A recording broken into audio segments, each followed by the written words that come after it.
Oh, be nice. Don't do that. There you go.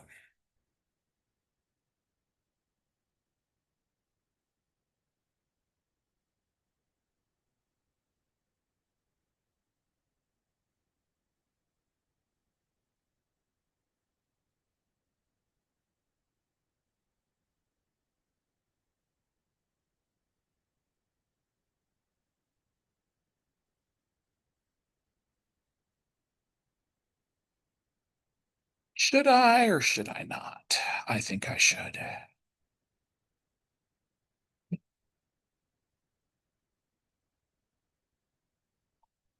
I think today is a Kahoot day.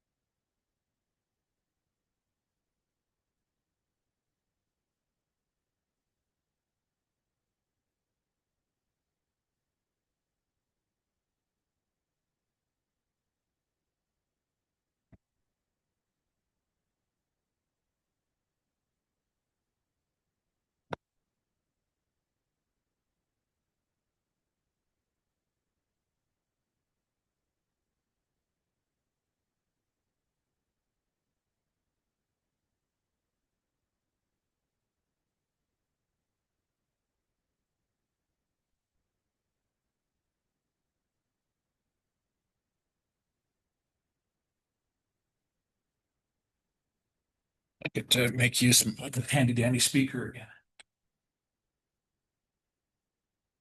Makes me happy.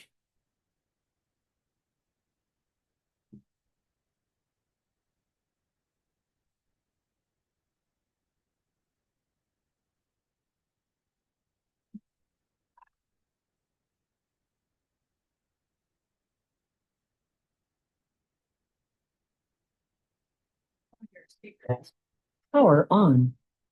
Bluetooth pairing. No. Bluetooth connected. What? No Bluetooth.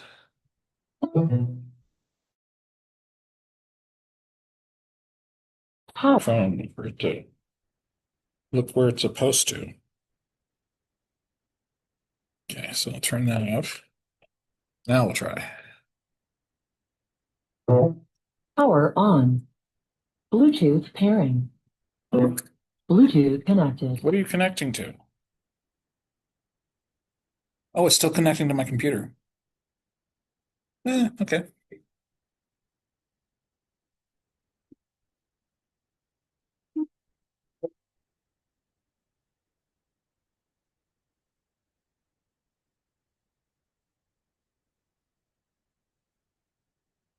Where's everybody?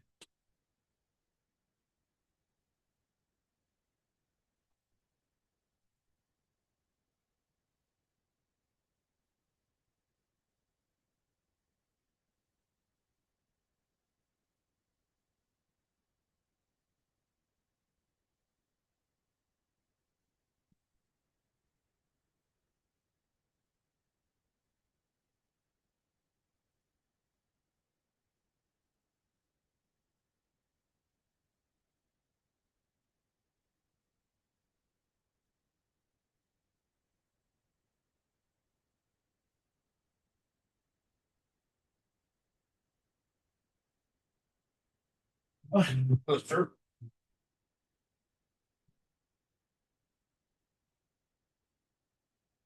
Okay, let's go ahead and get started. Let's get everybody. Hey, how you doing? Get everybody logged in here.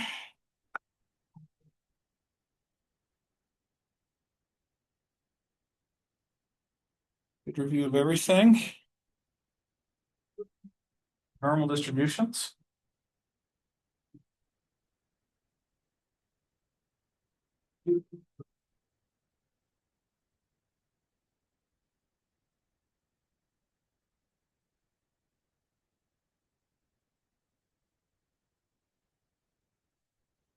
That'd be funny if this music for Kahoot is copyrighted or something. This is highly complex music, and I stick this on YouTube, and it suddenly says there's a problem.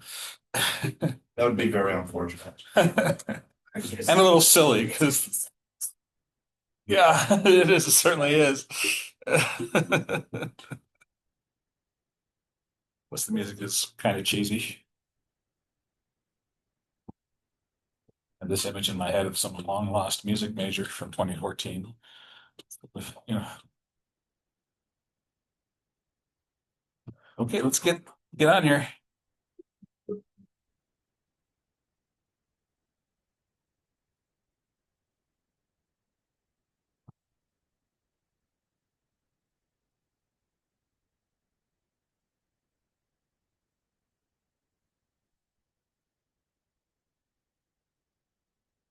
Noah and Sally's on. Very good. Okay.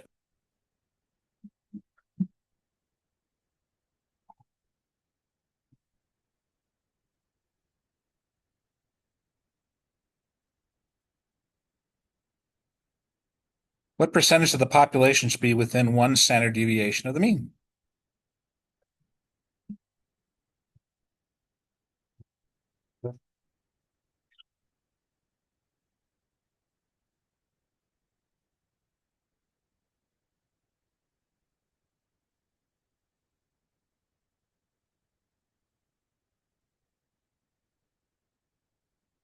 Good, 68%.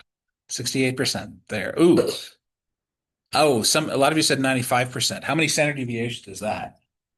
Two. So two standard deviations from the mean would be 95%. Just one at 68%. What is it for three? 99.7. Okay. All righty, next.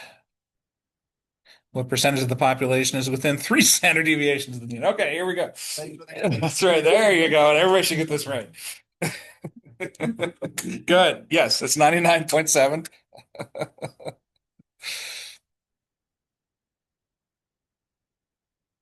All right, very good. What does this sigma symbol represent when dealing with statistics?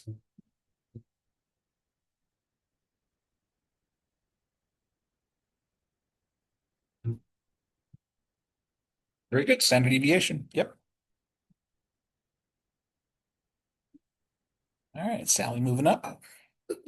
What's the percentage of the population that is within two standard deviations from the mean? It's the one we haven't done yet.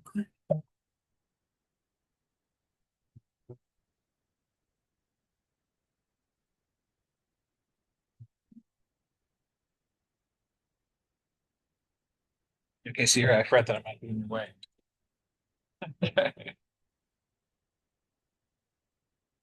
Good. Yes, 95%. All right, now I'm moving up. Derek maintaining his lead. Not long. How about this symbol? What was this?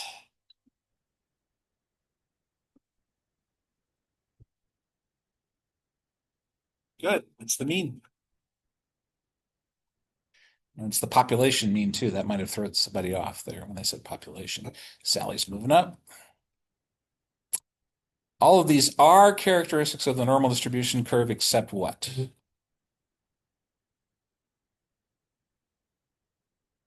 So all of these are true except what?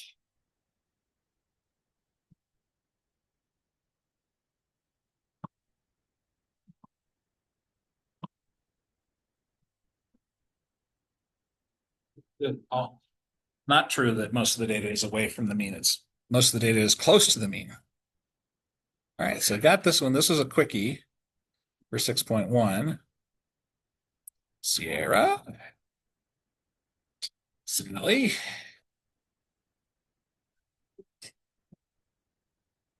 Awesome. Derek. Okay. I'm going to switch to a second one here now. So talk and join us for the second one here.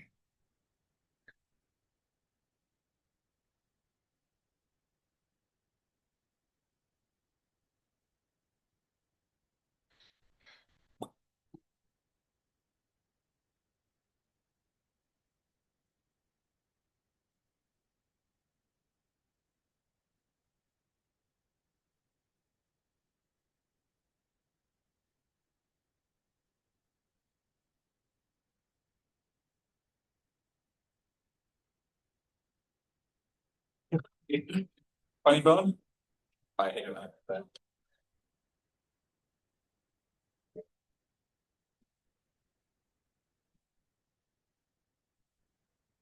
That's everybody.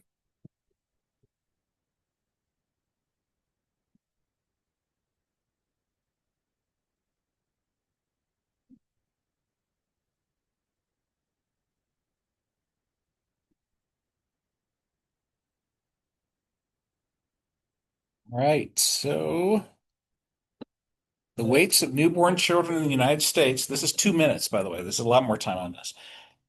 Vary according to the normal distribution. They have a mean of 7.5 pounds, standard deviation of 1.25 pounds. Government classifies a newborn as having low birth weight if the weight is less than 5.5 pounds.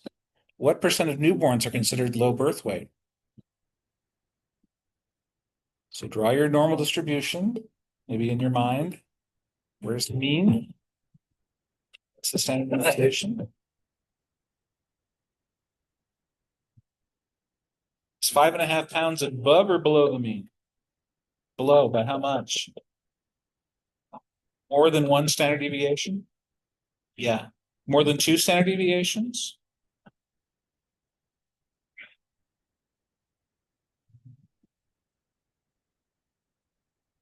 There's two standard deviations would be 2.5 pounds. It's 5.5 pounds is 2 pounds below. So how many standard deviations is that below the mean?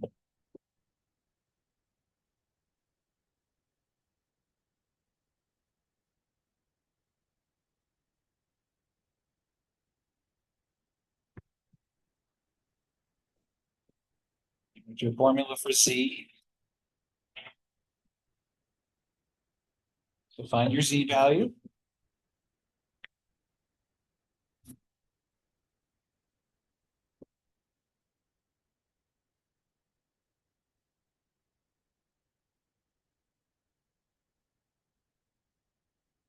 Yes, you will need your spreadsheet for this.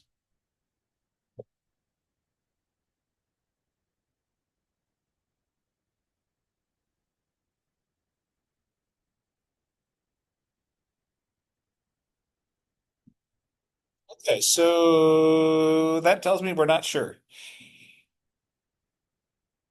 Not real sure. Okay, so let's take a look at this here. Let me start annotating here. So we'll talk about this here. Let me choose a color. Okay. So our formula here involves, we have to figure out what our Z value is over sigma here. Our X value is this 5.5 pounds. We've got to figure out what the Z that corresponds to that. Our mu, it's our mean right there, and our standard deviation sigma is that. 5.5 minus 7.5, that's -2 over 1.25. And what's that?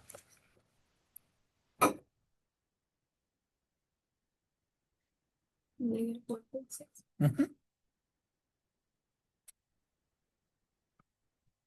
So that's our Z value.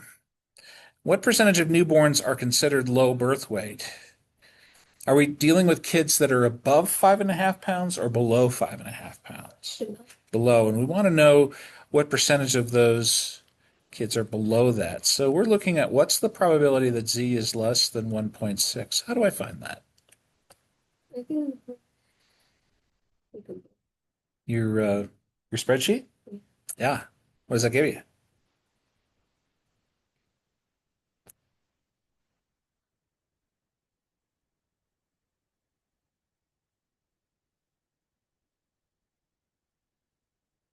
Are we looking at the area to the left or the area to the right?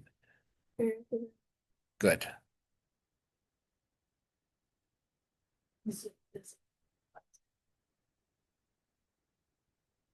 You tell me. It's first of all, did you put in -1.6 for Z?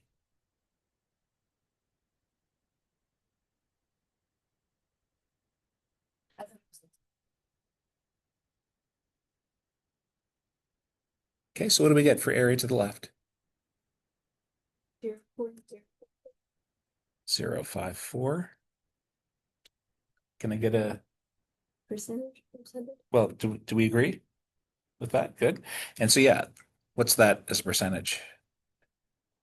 5.4%. Go there. So again, we're finding that Z value. We're looking it up on your spreadsheet to see what that is.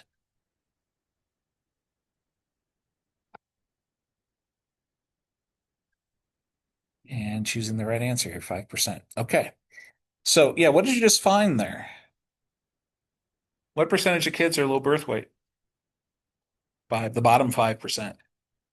Calling low birth weight. Okay. All righty.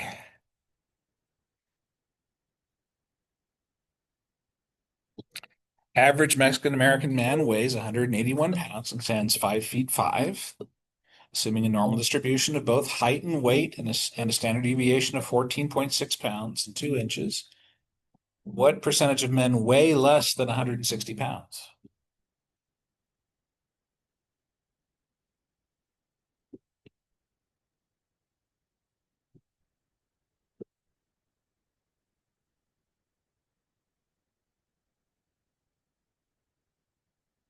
First of all, there's a lot of competing information, isn't there? What's the stuff we don't need? All the height stuff. So yeah. What's the average weight? What is it? 181? Yeah. What's the standard deviation? 14.6. And we want to know what percentage of men weigh less than 160. Okay. Can we find our Z value?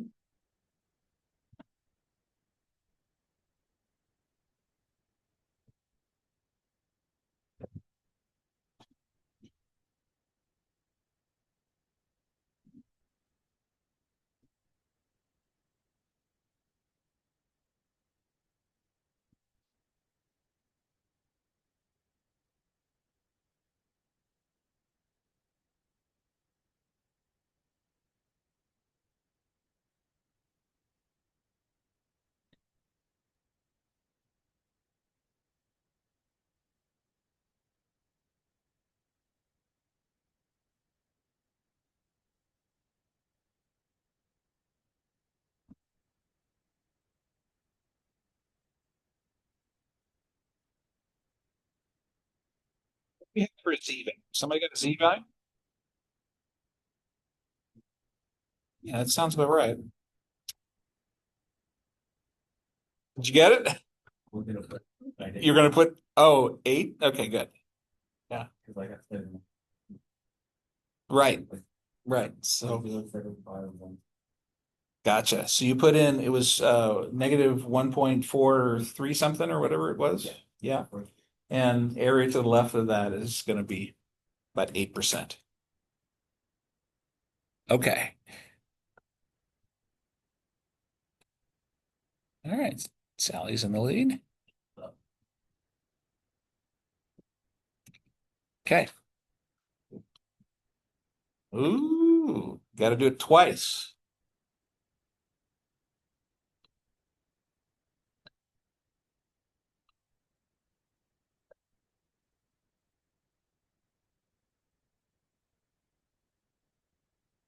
How many X values do we have?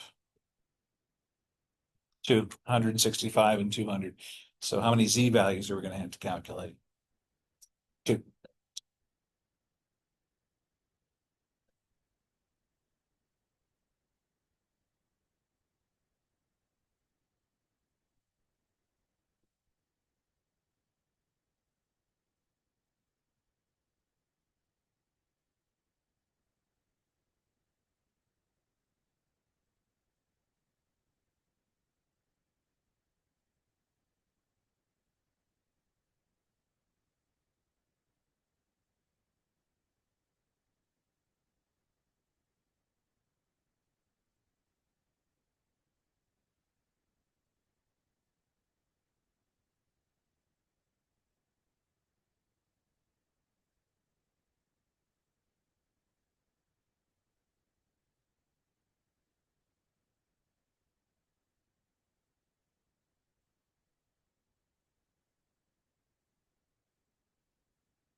Okay. Well, yeah, two people got the right answer here, 77%. Okay, what was this first Z value here? Positive or negative? 1.09. What was the second one? 1. 1.3, did you say? Okay. So we're wanting to find the probability that Z is in between these two numbers here. And how do we find that using your spreadsheet? Yeah. Find the area to the left of this one, find the area to the left of this one, and find the difference between the two. Based off the next thing. So we find the Z values here and here. Gotcha. So um, let's because I don't think you're the only one. Let me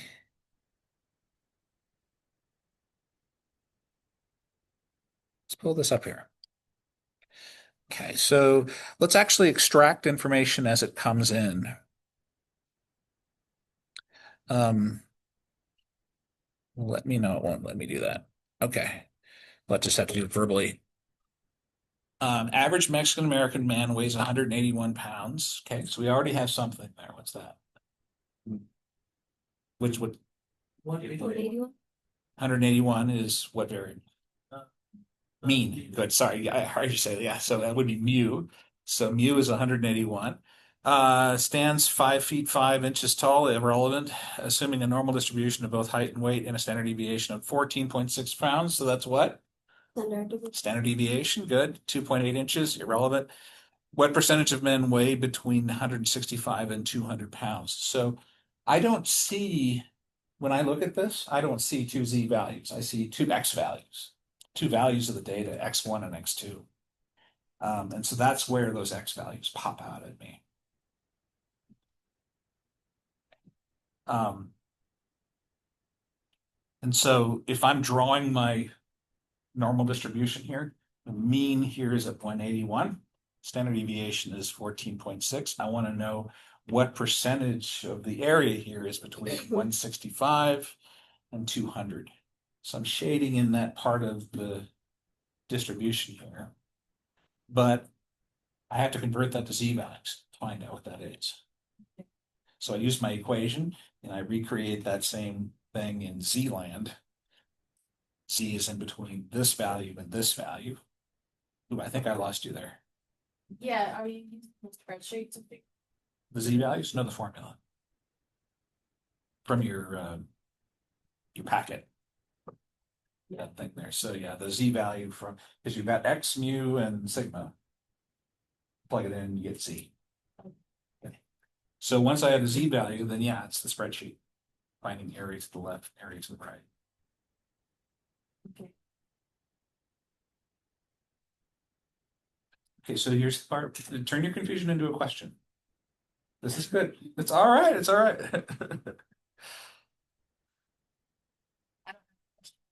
Oh, okay, good. But you look confused. Okay. Do you add the two areas? Is that what your question was? Okay, so it's not something different. So remember the way we find the area in between two things here? Let me actually.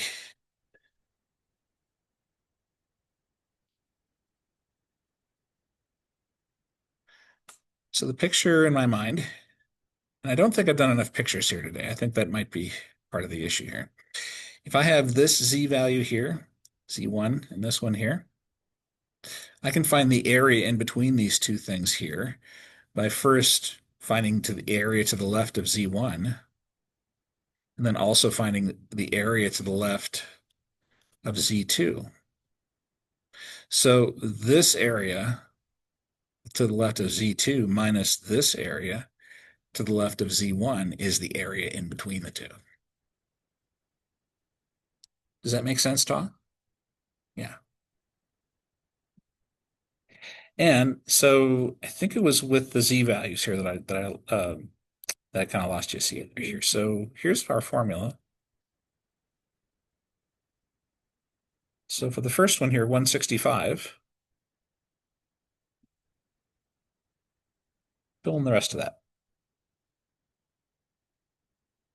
I think 181.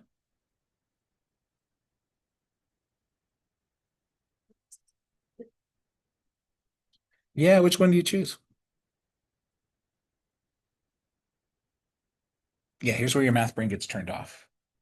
What are we trying to find?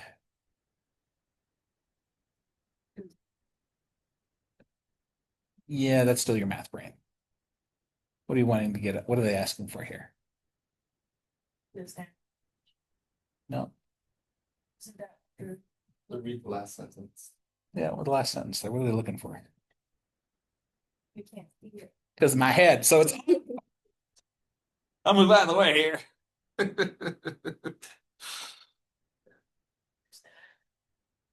Maybe. Okay, so very good. So are we dealing with height or weight? Weight. So which one of those values should I be looking at for standard deviation? Yeah, exactly. And I can ignore the other one, can't I? Yeah, so it's a big thing, especially with these problems, read it with your math brain turned off first. So ask your question, what's this thing dealing with? What's it really asking? Okay. So then yeah, 14.6, we get our z value and then find area to the left of that for this problem here. Alrighty. Next. Okay. See if we can do this a little faster now. What percentage of men are taller than 6 feet? Using the same information. What percentage of men are taller than 6 feet? That's the last phrase.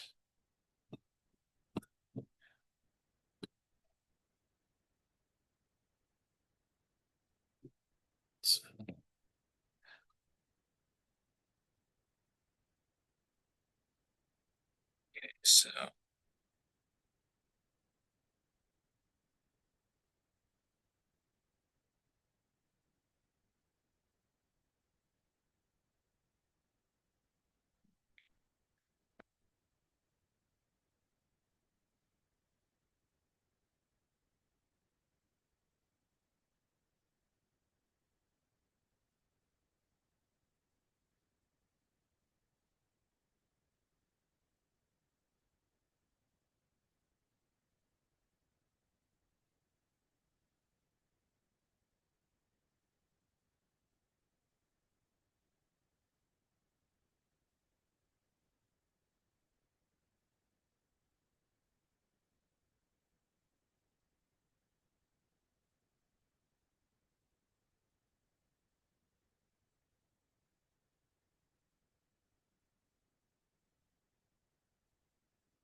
yeah. What do you get for Z? 2.5? Okay. Yeah, we're looking for area to the right of that.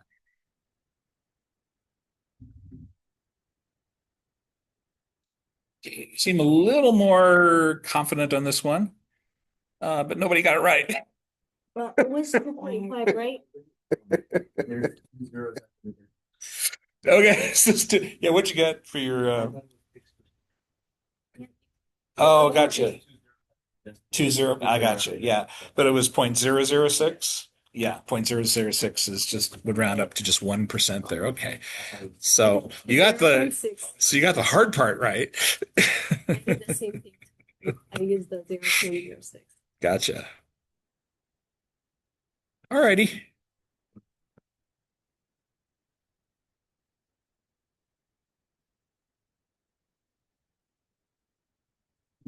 Okay, let's look at the last sentence here first.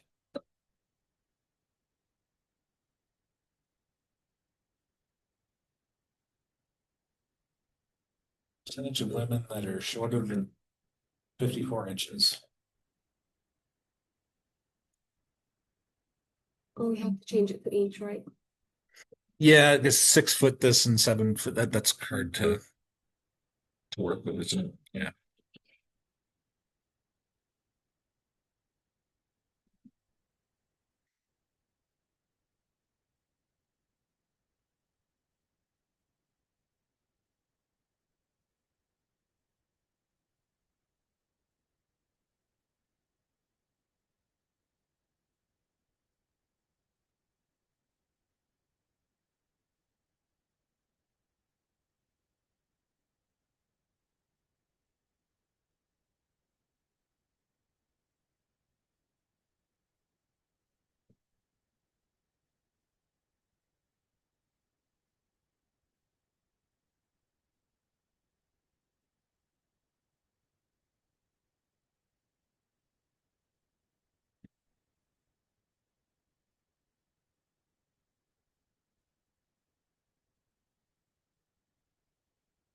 Value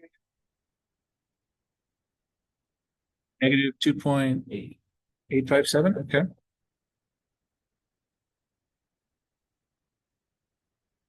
Okay. And looking at area to the left or area to the right? To the left. Thank you, Beyonce.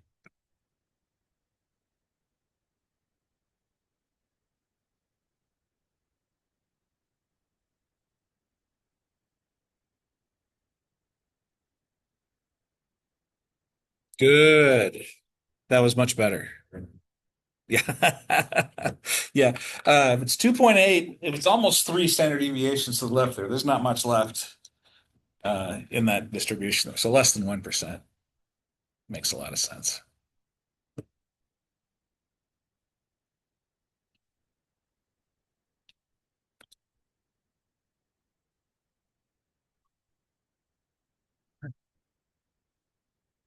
Last one. Last sentence first.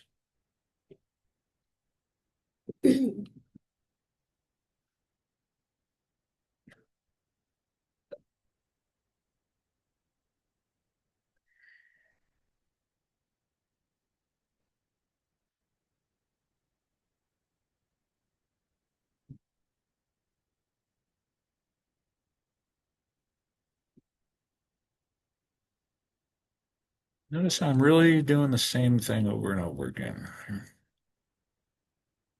Ooh.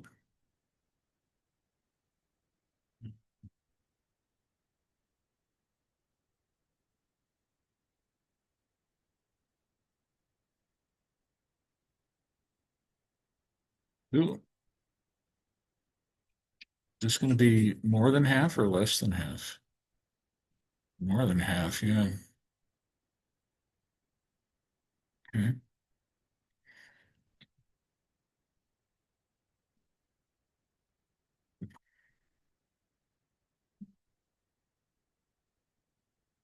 Okay, so it's whatever this z value is here, and we're shading to the left.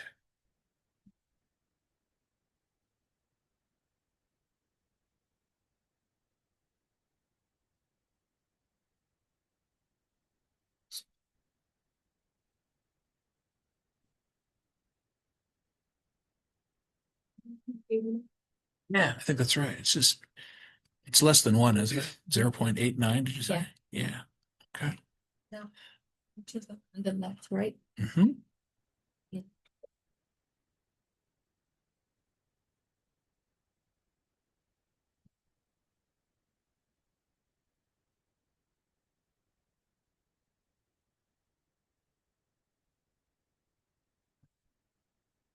Good. Even better. 80, oh, should it be 82? So I should be, But I got I should 81. update that. I got 81. It probably depended on how you rounded your z value. I Oh, okay, did, so you put I it, did round it and then I got 0.81. Like the sin, just the 80, the 81%. okay. What if to 4 decimal places, what is z? 0.4. 8965. I did 175 minus 162 divided by 14.5. 0.6. Oh, 14.5. There we go. Yeah, these little things trip you up here. What happened to Marcus? He's got a boot on today. All right. Any questions on that? Looks like you're feeling a little more confident with this stuff, which is good. That's the idea here. Great. Log into. Which, yeah, I think it was part of this. How do I say this?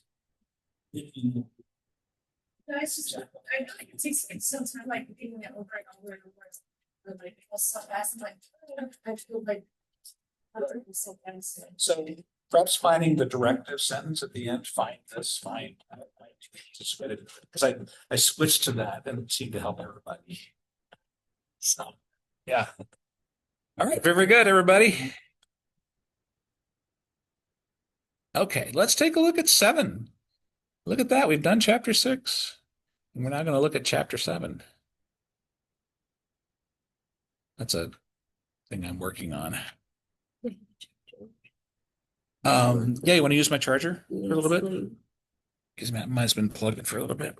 There you go. Yeah. Oh, is that going to work on your Mac? We'll soon find out. USB-C, right? Thank you. Yeah, yeah.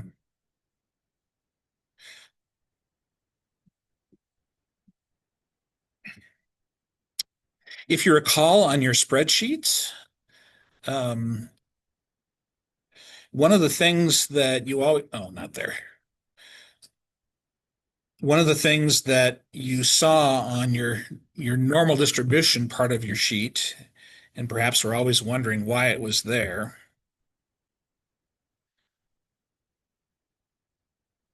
was this sample size row. You put in a mean and a standard deviation, and I was always telling you to set this sample size to 1. For chapter 7, we expand this to include a sample size of 5 or sample size of 10, because here's what you're going to notice here.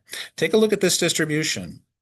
If I'm taking a look at individual data values and they're distributed this way, I get that distribution. If I take a sample of 10 and find the average, then a sample of 10 and find the average, then a sample of 10 and find the average, and I see how that's distributed, watch what happens. The mean stays in the same place, but what happens to it? It's cleaner. Gets skinnier. What happens if I change this to 100? Even skinnier. How about 1,000?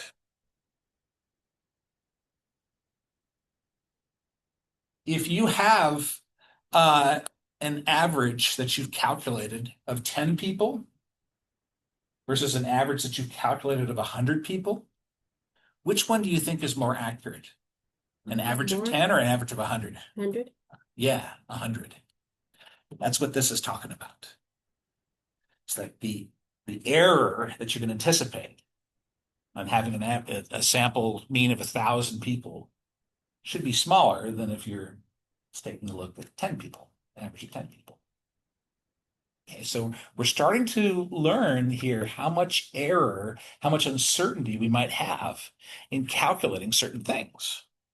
Okay, here, that's what chapter 7 is about. It's something called the central limit theorem here. And do a couple of exercises here to try and yeah. So I'm actually going to have all of you go to a site called random.org. You can go on it on your phone or on your laptop. Either way is fine.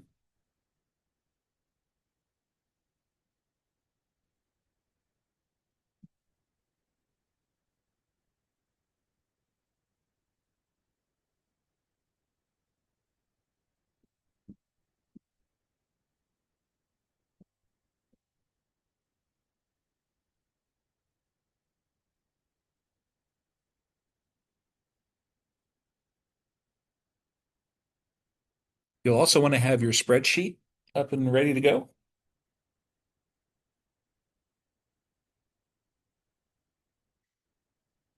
I think I have seen people pull that up successfully on their phones as well. But you'll have to copy and paste some information there. I'm not sure how you do that. You'd have to use Actually, I don't know.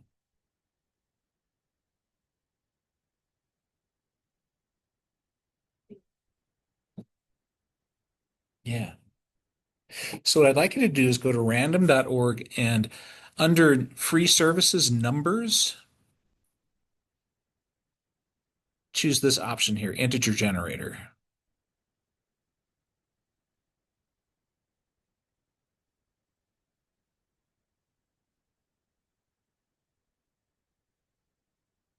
Oh, be nice.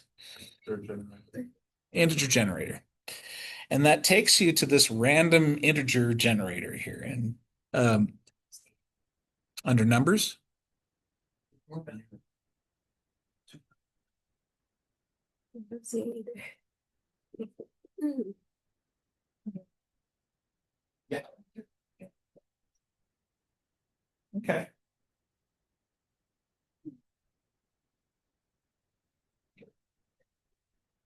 So keep going under numbers. Yeah. No, you passed it.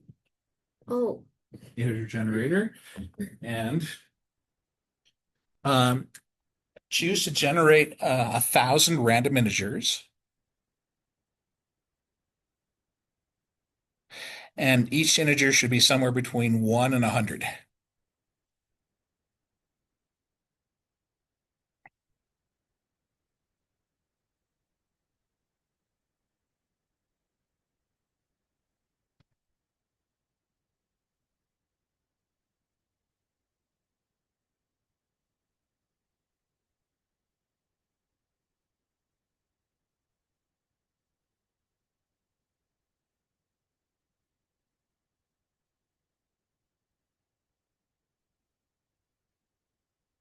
Yep, it's a long list.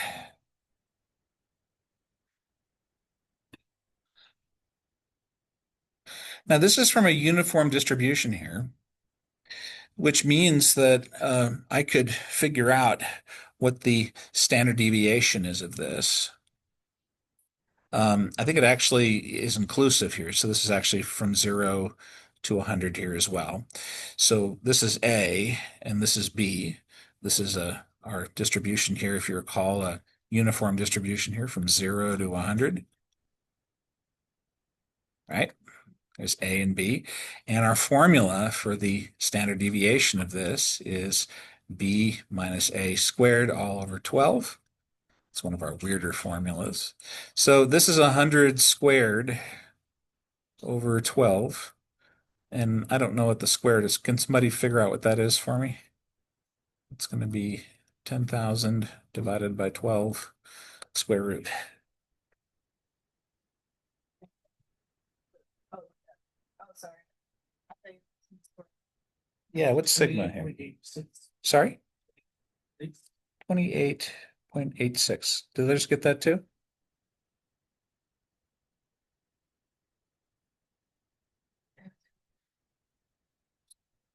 yes, 28.86. 28.86. Oh, 87? If you round it. so Okay. it's Well, all something. right. We'll just. Okay. All right. Very good. So we know that this comes from a distribution here that has a mean here at 50, and it's got a standard deviation of 28.87. Okay, so we could get something over here at 1, 2, and 3 just as easily as we get something here at 49 or 51. There's nothing that says it's got to be close to the mean or anything like that. It's uniform. Okay. But copy those things into your spreadsheet.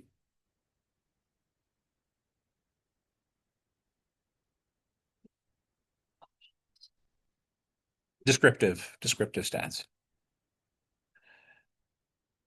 Oh, So which one is the copy?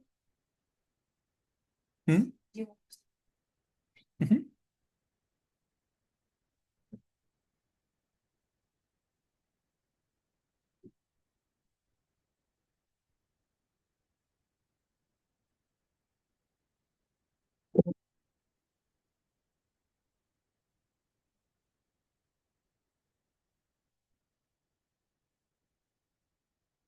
Yes, I'm a human being.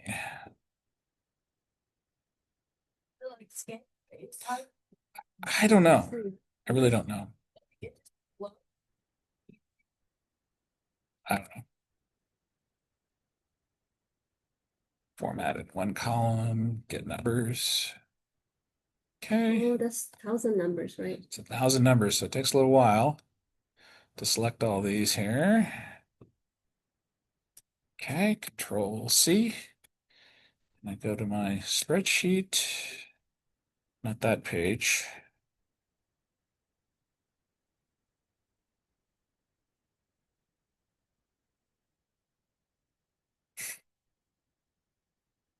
What do we copy in the description? Hmm. Okay.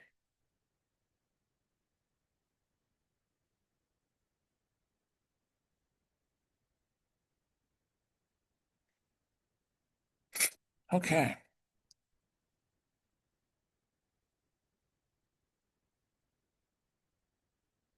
So I got 50.384. I got 50. 15. And then what did you get? No? I'm putting it on my phone. It's taking a moment. Okay. Oh, yeah. For the. Yeah. 51. 51.072. Ta, what are you getting? Okay. Derek?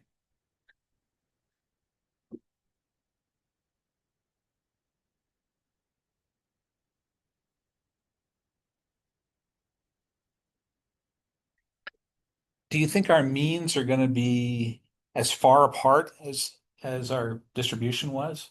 Are we going to have some means that are close to 99 or means that are close to 1 or 2? Or are they all going to be pretty much, Yeah, similar. they're going to be pretty similar, Yeah. close to 50, aren't they? Mhm. That's the point. 24.2. 24 point, What are really? we looking for again? The mean. Mean. Count. So the count mean one, right there, right? On the graph. Yeah. What's your count? 217. Why is it like this? It's hard to Hold on, give me a calculate. moment. Yeah. How about Utah? 50. Okay. It's 48. Okay. So again, pretty close to 50 there. So very, very close to 50. Yeah. Okay, good. Well, if I take your means, your averages that you all got, and I plot the distribution of those means, I get something different, don't I? I get something that's skinnier, yes? Ooh, talk to me. I mean, Are we true? Is that true? If I take your answers that you gave me for the mean, am I going to get that same wide distribution before, or am I going to get a skinnier one? Skinnier one, yeah, if you take all of ours and like put it together, Hmm. oh, exactly. It's more. Just your means though, not your data, your means. No, What the- you get there, yeah, exactly. I was telling- You got it? What'd you get? Well, I figured out. Okay. I gotta move on, sorry. Hours. Let's see here. Where's my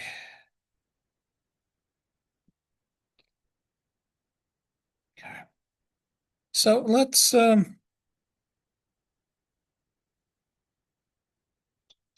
let's show some additional examples of this here where we're doing this. Because what we're really asking is a slightly different question here. What's the mean resting heart rate of the population? Actually, what do you think it is? Of everybody? 90. Okay. I would have said 70, but I'm heart problems. Okay, so maybe it's yeah, 90. Okay, so something like that. We're looking at a large, large, large group of people, aren't we? But we're not looking at all the M&Ms that are in the bag, are we? We're just taking a sample, aren't we? We're finding the average of that sample there. Um, if I get the mean resting heart rate of everybody in this sample, do I know that it's going to be the same as the mean of the population? Yes or no? Do we know that? What was the question? Will this mean be the same thing as this mean? Yes or no? No. No. In fact, it almost certainly will be a little off, won't it? But the larger that group is, would you say it's closer to the population or less? Yeah, exactly. Exactly, exactly. And so that distribution gets thinner and thinner here. So if I have an average here of 74, we'll say, that might be exactly the same as the mean, but it might be a little off. Remember, we made a distinction. I think it was chapter 1, where we talked about what sampling error was. Sampling error is the knowledge that these two means are not going to be the same, no matter how good I do an experiment. Just because I'm not looking at everybody, I can be a little bit off. There's non-sampling error. That's if I don't do the experiment right, or if I, put the wrong numbers into random.org or choices or whatever, that kind of stuff. So, but we can't really talk about what errors you can have for non-sampling error. We can quantify how much uncertainty there is for sampling error. Okay, so here's our population, and we take a bunch of samples. You get a bunch of different sample means from that population. How will those means be distributed? Well, that's exactly what we just did. We got a bunch of different means there. And let's see what this kind of looked like here. Here's an example of 10,000 numbers. It's just random numbers that I pulled out and actually used Google Sheets for this. It created this. This is actually a histogram here, but I showed it as a line just to make it a little easier to read. How does it look? How would you describe this distribution if you were to kind of smear it a little bit and just don't take a look so much at all the different, yeah, pretty even. And so what would we call this distribution here? Uniform. Very good. Yeah. So that's a uniform distribution for the raw data here. And it has a mean of 50.1985 and a standard deviation of 29.169. All right, now we're going to do the kind of thing that we were doing before. Let's say that I pull out 2 from that distribution, find its average, and then, write that number down. I pull out another 2, another random 2. I find the average of those 2. I put it down. Another 2. I find the average. I put that down, and keep on going over and over and over again. I now get a distribution that looks like this. Interesting. So there's a slight preference for things to be near the center, aren't they? Even with a sample size as small as 2. And notice that keeps the mean pretty much the same, but the standard deviation comes down just ever so slightly. Because we're taking a look at an average of 2 of them. Yeah, and so what do my 2 numbers have to be in order to get one of these numbers over here? An average of 98. If one of my numbers is 7, am I going to get an average of 98 when I pair it with another one? No. The only way I can get like an average of 98 is if one is like 100 and the other one's like 96 or something. So that shouldn't happen very often, should it? It's far more likely I'll get something close to the center here if I get 20 and 80, or 30 and 60 or something. Yeah. Yeah, yeah. So the important thing to realize is that these kinds of things are getting rare. Because for this one, both of my sampled numbers have to be really small in order to get an average that's really small. Okay, sample size of 5. Ooh, interesting.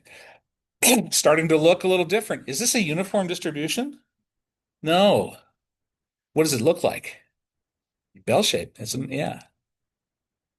Sample size of 5. And what's happening to the standard deviation? Getting smaller. That's the 2 points of the central limit theorem. One is that this gets closer and closer to normal, and the other is that it gets skinnier. That's the other thing, is that it gets skinnier. This with the sample size getting bigger. Sample size of 10. Look at it now. Wider or skinnier? Skinnier. Standard deviation smaller. 20. 50. 100. 200. 500. 1,000. And 2,000. 5,000.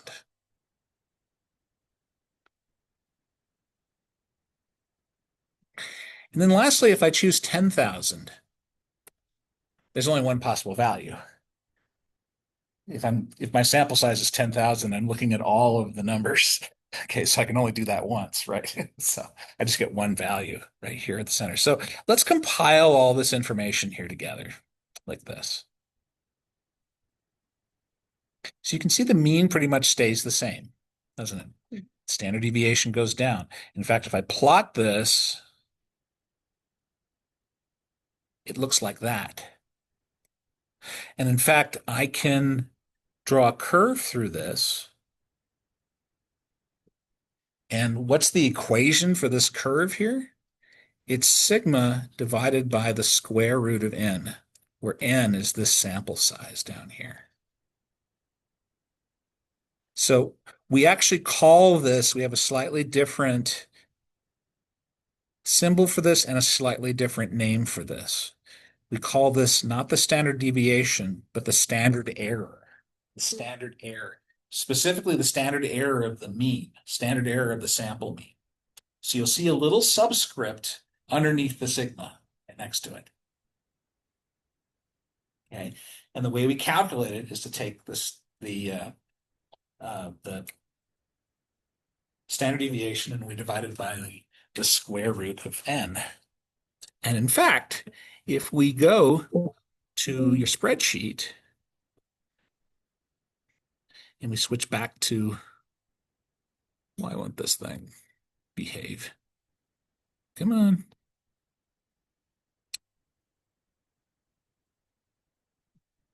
Oh, got to do that. Okay. So if I switch back to this, the standard error of the mean, how does it calculate that? C6 divided by the square root of C7. That's sigma divided by the square root of this. That's that formula that you just saw. That's all the magic that there is to that. Okay.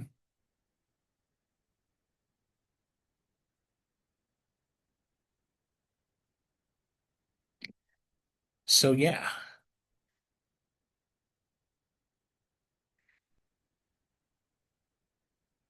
So this is actually kind of a law of mathematics, is that when you're taking a look at a distribution of sample means, first of all, things start to get more and more like a normal distribution, and the other is that the standard error gets smaller and smaller. Okay, so that's actually a formula you'll want to use for on your handout there for sample means. I think that's the middle of the three rows there. One of the things that you've got, your first column there is standard deviation slash standard error. You have your formula now for standard error for the sample means. So you'll want to write that in there. Oh, where? Oh, over here. So you've got your second row, sample means, standard error. You've got a cell in there to write this formula. So this one, right? The first one. No, the handout that yeah, this handout. Can you hold that up for everybody? Lisa thing. Okay. So yeah, there you go.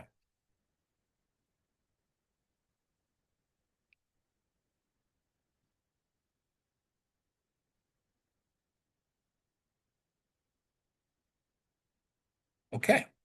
So here's a nice little GIF that I got from the internet, which kind of describes this pretty nicely here.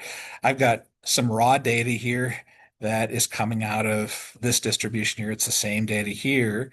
I'm taking basically samples of 5 and averaging them together. You can see it's showing a sample and then it shows the average as this dotted line here. Notice this dotted, even though the samples are from a bunch of different places, this dotted line doesn't really deviate from the middle too much, does it? Okay, even less for this one here, a sample of 25. And for each one of these values is here, it's building this distribution of sample means here. And so notice for both of them, this distribution is a little thinner than this up here. And this one's thinner than this one because the sample size is 5 times as big.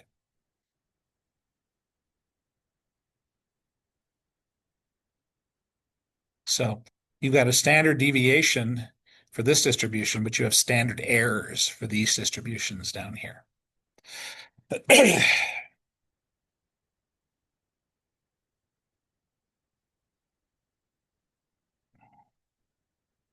Okay, here's kind of an illustration of how it becomes more and more normal looking. Here I've started you off with this nasty little binomial distribution here. Look at this. This can't be any less bell-shaped, can it? It's like most of it is either over here or over here. Okay, so if we take samples from this distribution, samples of size 2. We've got some that are down here, some that are here. And in the cases where we took one from over here and one from over here, those two average to get something in the middle here. Notice that? Right. Samples of size 3. There's like actually 2 peaks now near the center. Sample of size 4 looks like that. 5, 6. 7, 8. Let me zoom out. Not that much. You can see 7, 8, 9, 10, 11, 12, 13, 14, 15. This is getting more and more bell-shaped, isn't it? Did you have a question? Sorry. This is 512 down here. So you can see here the 2 things that we were talking about. Number 1 is it gets more and more bell-shaped, and the other 2 is it gets more and more skinny. Okay. So you're going to be finding values of z, which your formula is going to be slightly different when you're dealing with a sample instead of just an individual here. How is the bottom formula different from the top? There's 2 things that are different.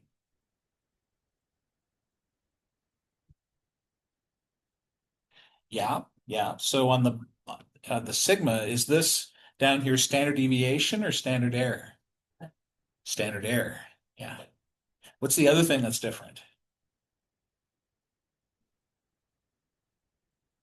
Instead of x, I've got the sample mean, x bar. Yeah. But other than that, notice that's going to be the formula in your second column, row 2. That's your formula for z there.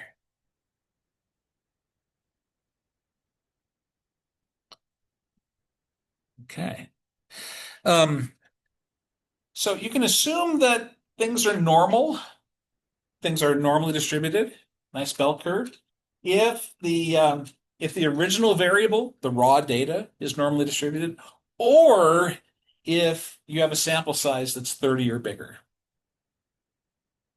Because if your sample size is 30 or bigger, then we kind of figure that's going to average things out. You're going to get a distribution of averages there. It's going to be pretty close to normal distribution there. And of course, the bigger it is, the better that approximation is. So either or of these 2 conditions satisfies us using the normal distribution for these kinds of problems here. Now, take a look at this, read it with your math brain turned off, and here's the question. How is this problem different from the problems we did last chapter?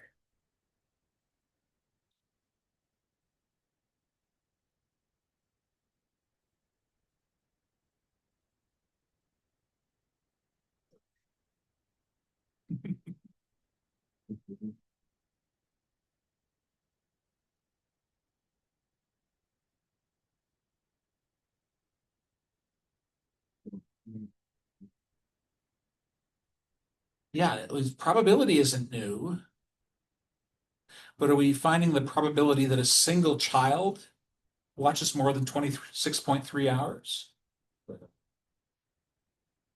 Still a number of hours, but are we finding this for a single child or the average for a group of children? I think group of children.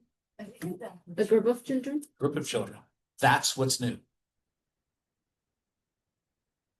Okay. 20 children between the ages of 2 and 5. And how do we do this? Well, we're not dealing with an X anymore. We're dealing with an X bar. Okay. But pretty much everything else is the same here. What's the average going to be in the center here? 25. 25, yeah. Say again. So Mhm. That's right. And so for this, actually, it might be easiest for me to put it this way. Sometimes this might be the easiest way to do it. We actually are dealing with three different distributions now. Here's the raw data X. What was the average for X? 25. 25. And what was the standard deviation? 3 hours. Okay. That's for X. But we also have, if we were to take samples from that, samples of size 20, what's the average going to be? Based upon what you've seen before. Does the average change when we're taking No, samples? 25. No, those sample means are going to be centered around 25. But how do I find what this new standard deviation is? I have my equation here, don't I? Okay, so that's 3 divided by the square root of 20, whatever that is.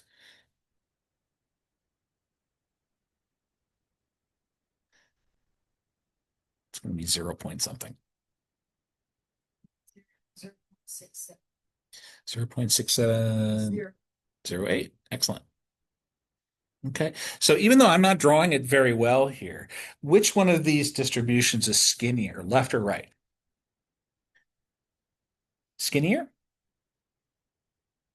Which one has the smaller Oh, it The should right. the one on the right? Yeah, with so the that small deviation. yeah, so that one that should be a lot skinnier than the one on the left there. So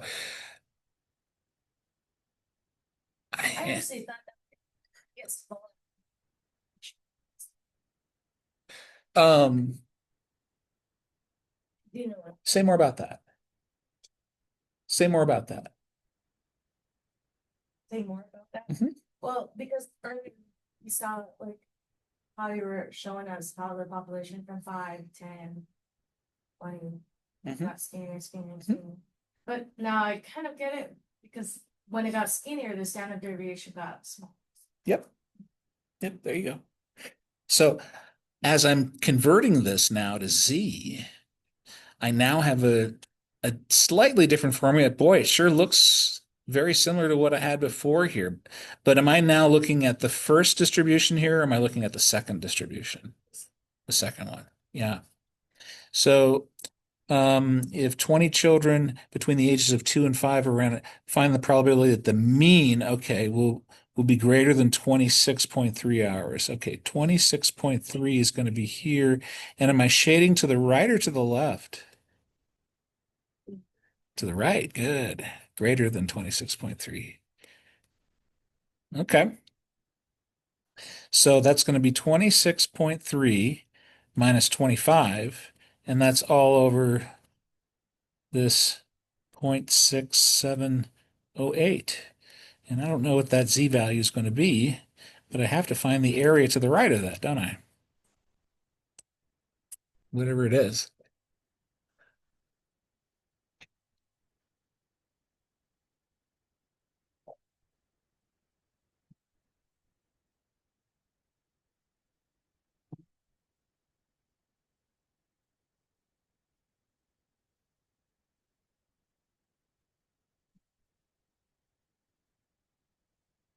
Wait, 1.93.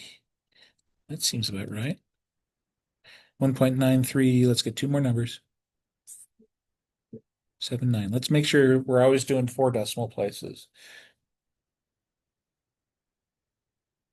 And what's the probability that z is greater than 1.9379?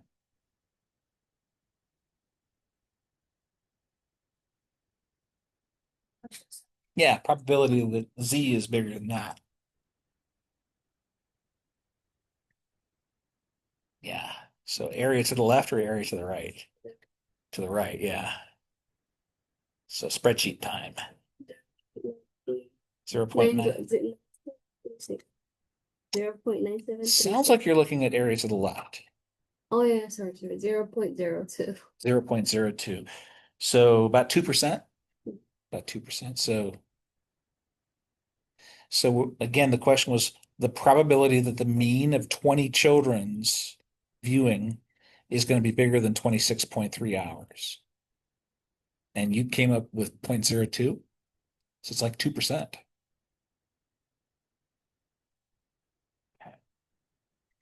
Let's let me show this a little more neatly now.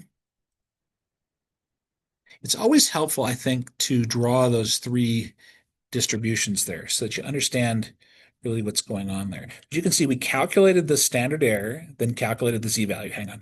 Don't take a picture yet. It's going to fill up. So there's Sally's answer there, 0.0262 there. But notice we're still dealing with calculating z-values, and we're still working with your spreadsheet to find areas to the left or to the right of that. We just have this extra dance move here where we have to find the standard error. Everything else is the same. Okay, so let's do this one here. Average time spent by construction workers who work on weekends is 7.93 hours over 2 days. So that's either 8 hours Saturday, 8 hours Sunday, or maybe 4 hours each day. Assume the distribution is approximately normal and has a standard deviation of 0.8 hours. Okay. Find the probability that an individual who works at that trade works fewer than 7.5 hours on the weekend. And the other is find the probability that a mean of the sample will be less than 7.5 hours. It's the same number for A and B, isn't it? 7.5 hours. We see that for both of these? What's the difference between A and B? Math brain turned off. What's the difference between A and B? I think the first one is the probability for individual, and the second one is the sample of 40 coworkers. Sample of 40 for part B. A is just one person. Probability that one person will be like that. Which probability do you think is going to be lower, A or B? I'm hearing both answers. Isn't that interesting? Let's talk about that. Yeah.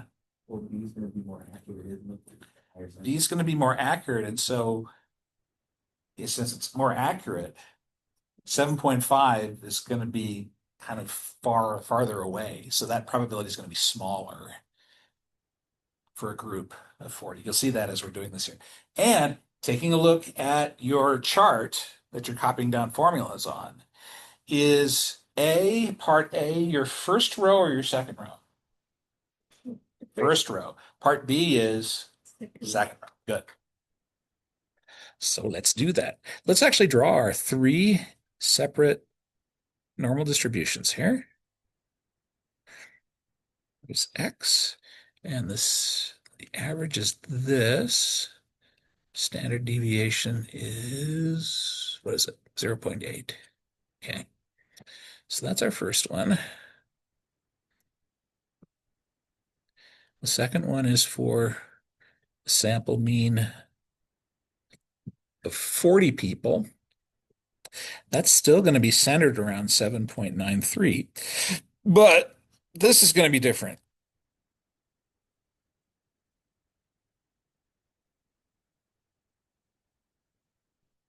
So it's going to be whatever that is.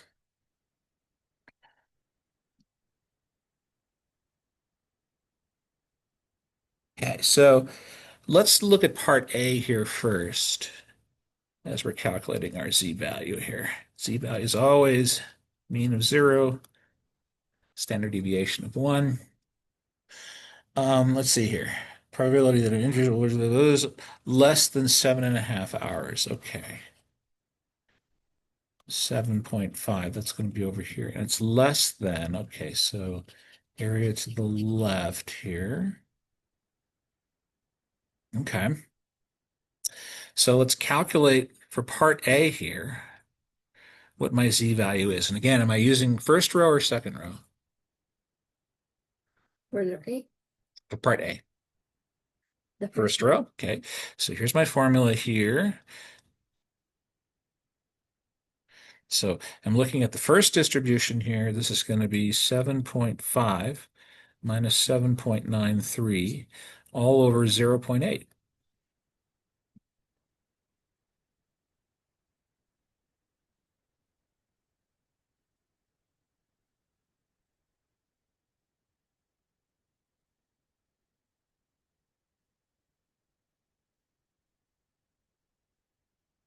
negative 0.537.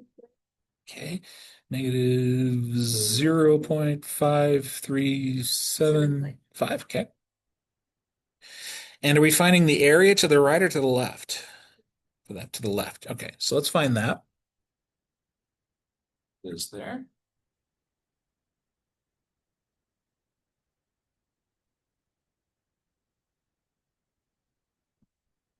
0.9736 for the Z value. Oh no, 0.2954. 0.2954 didn't sounds a mean lot it. better. Yeah. Did not invert. Okay, so probability that Z 5375 is equal to 0.2954. 24. Did others get that too? 2954. Very good. All right, so let's do part B here now. First row or second row for formulas? Second row. Okay, so I still have a Z value here that I've got to calculate. Is the top going to be different? Or is it going to be exactly the same? Not be different. Because yeah, Because we have what value am I working with here? Still 7.5. Finding the area to the left of that. Okay. So the top doesn't change. Does the bottom change? Oh yeah. Oh, okay. Yeah, that 0.8 divided by square root of 40.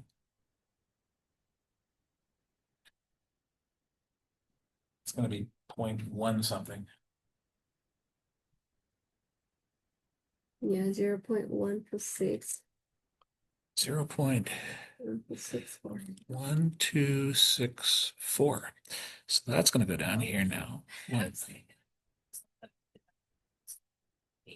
Gotcha.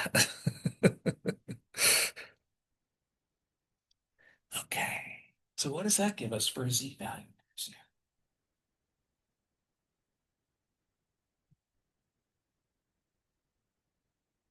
Am I going to get the same Z value or am I going to get one that's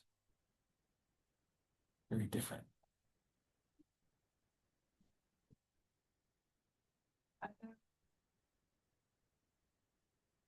Is it the one on the left side? Ooh, what's your Z value? You're looking at areas. It's a big number. Yeah, it's a more negative number, isn't it? Um, What's your Z value? 7. Oh, okay. What is this? So I get negative 3. Oh, sorry. So 3 point what? Negative 3.4018. So that's our new Z value. Is that more extreme or less extreme? Is that closer to the center or is that farther away from the center? I think I agree. That's 3 standard deviations below the mean now. That's very different from what we saw in part A. Part A was like a half of a standard deviation below the mean. This is now 3 standard deviations below the mean. So what's this area to the left going to be now? 0, 0, 3. My goodness. Very different. Why is it different? Because we Yeah. were And so 7.5 hours is off. It's less than 7.93. And it's far less likely for us to get a sample of 40 people that give an average that's that extreme than it is for us to find one person that works less than that. It's one thing to find one person that works 7.5 hours. It's quite a different thing to ask 40 people and get an average and get an average of 7.5. That's way off the beaten path.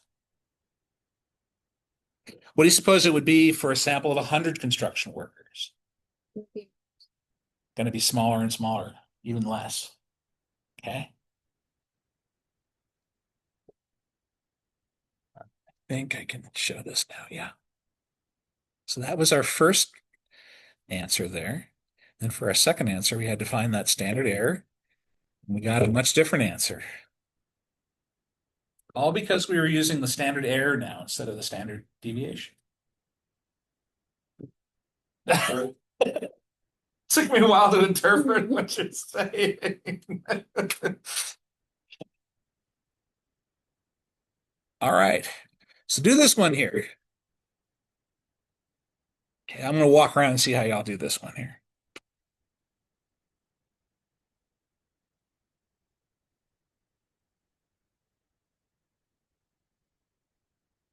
Make sure you draw your three distributions, one of X, one of X bar, one of Z.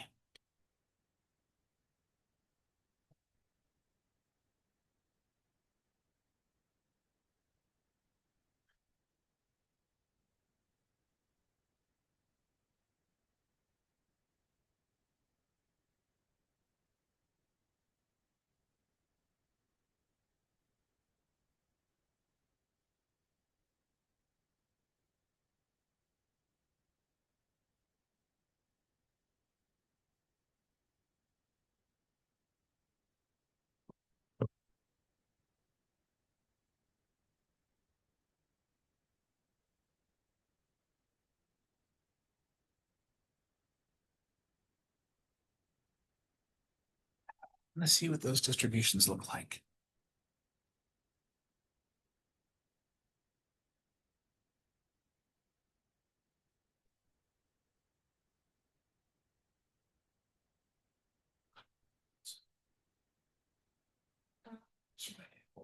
Oh, no.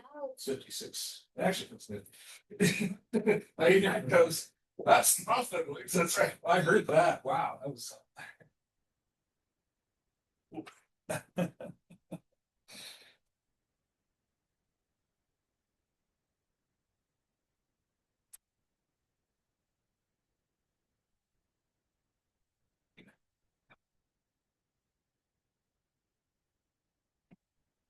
So you got the mean here. What's the standard deviation?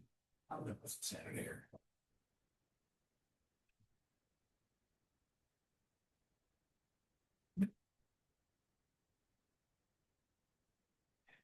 What's that? Standard error.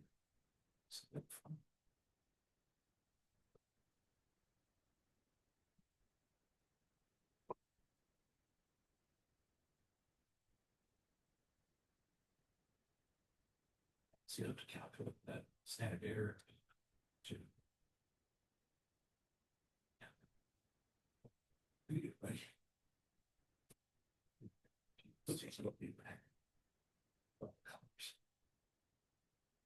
Yeah. Let's hear it. So what was our first distribution? Just like one thing.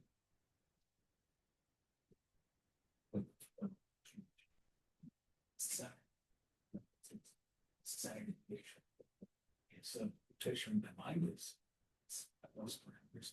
Okay. That's our first distribution. Our second distribution is the sample. It's the distribution of the sample. And what's that going to be? Yeah, six. It's just the same. That's right. Right. So you're taking 1.8, dividing by 6. And yeah, that's right. That'd be right.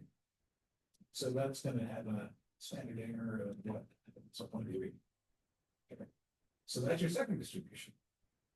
Your third. That's the Z distribution. So, wait. The Z distribution always has a mean of 1, 0, Standard deviation. Okay. So the question is, find the probability of the mean of the sample moisture network is between 9 and 10 miles. So if I'm drawing that distribution that you just plotted here, and then make marks of 9 miles, 10 miles, I'm shading. Then I figure out that area, I can't do it until I say 9 and 10 in terms of numbers. Cool.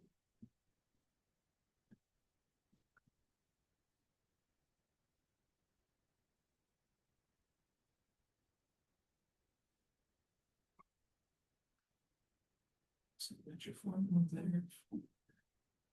And I put your standard error. So it's.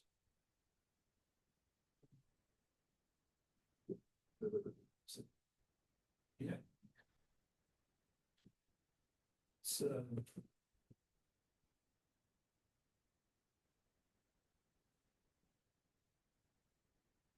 Sorry. What's your? Oh, you got your job. Oh, man.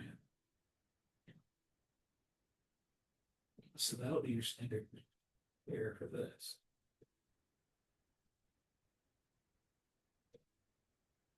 John Cash. Man in Black. Yeah.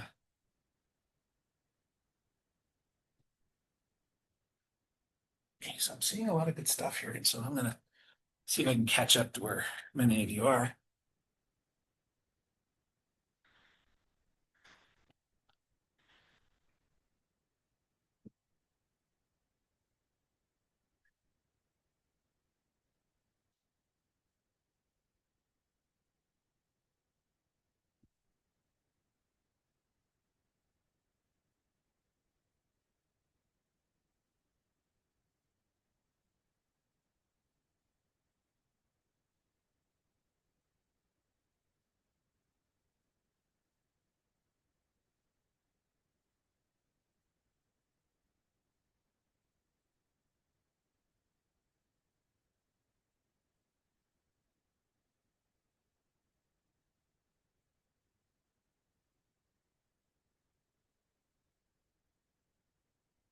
Fortunately, that's an easy square root, so you can do that division pretty easily. And so now find the probability that the mean of the sample maelstrom is between 9 and 10 miles. Well, 9 is going to be here, and 10 is going to be on this side. So I've got to find that area, and I can't do that until I make this 9 and this 10 into z values.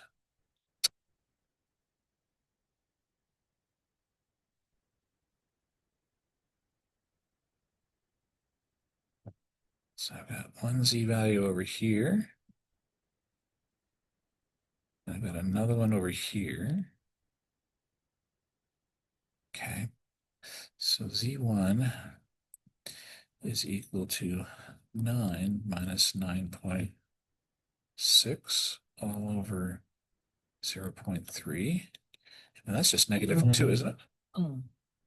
Thank you. And z2 is, well, it's 10 minus 9.6 over 0.3, and that's just equal to 1.3333. Yeah, it looks like you got it. Yeah, how did I get the 0.3? It's a good question. How did I get it? Yeah, it's the standard error. Yeah. Okay, so I have to find the area in between these two z values. But you all already know how to find the area in between two z values.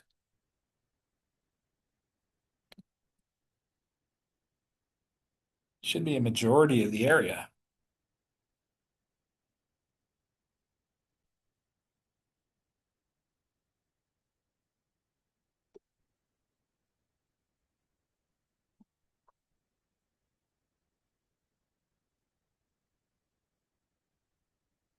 Do we add the two z values or we subtract?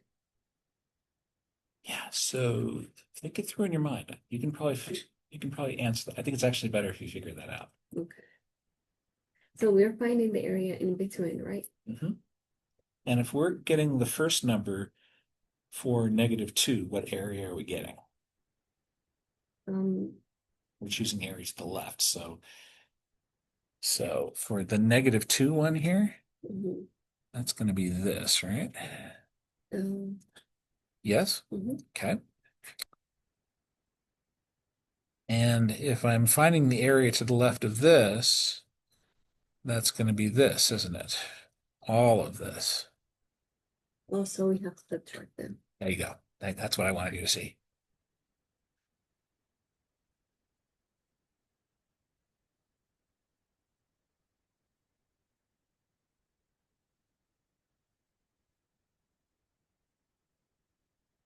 Okay, what do we get in there?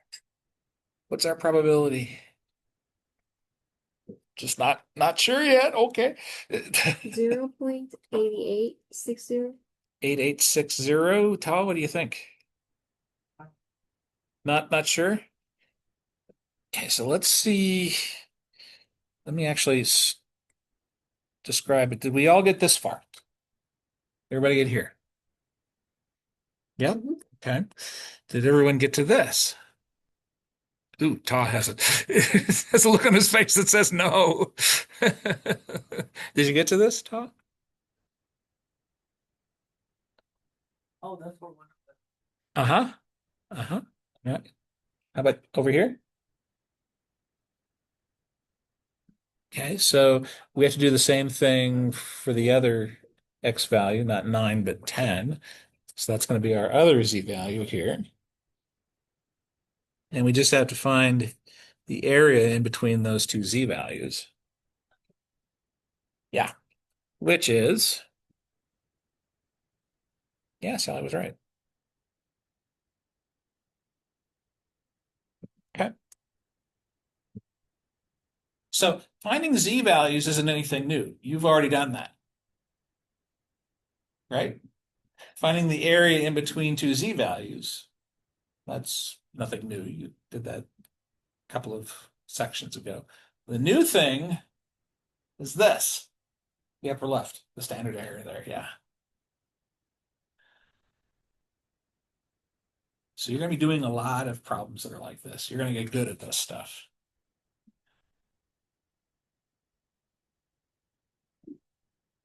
Oh, sorry. My bad. I think it's like maybe one. Well, the videos are good too. I can't knock the videos.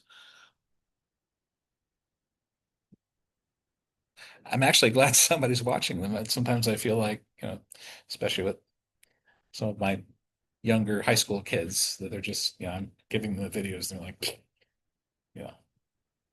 The videos that you make or? The videos that are in the guided practice sections of the assignments. Oh, yeah. I was talking about these. Oh, the recorded sessions. I'm glad to hear that those are being utilized as well. That's great. Okay, so let's be clear on what we just found here. Interpret this for me, statisticians.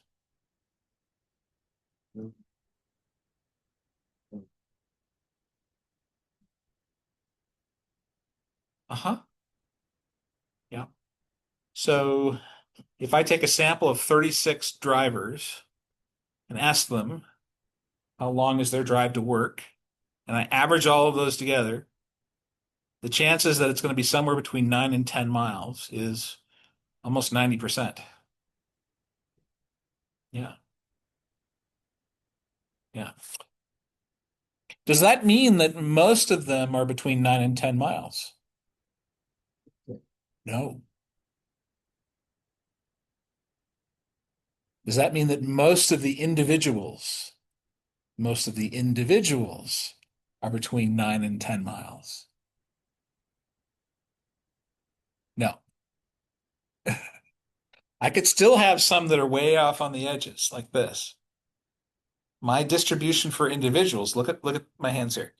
My distribution for the intervals still might be pretty wide. but because I'm averaging 40 people, now it gets skinny. Okay.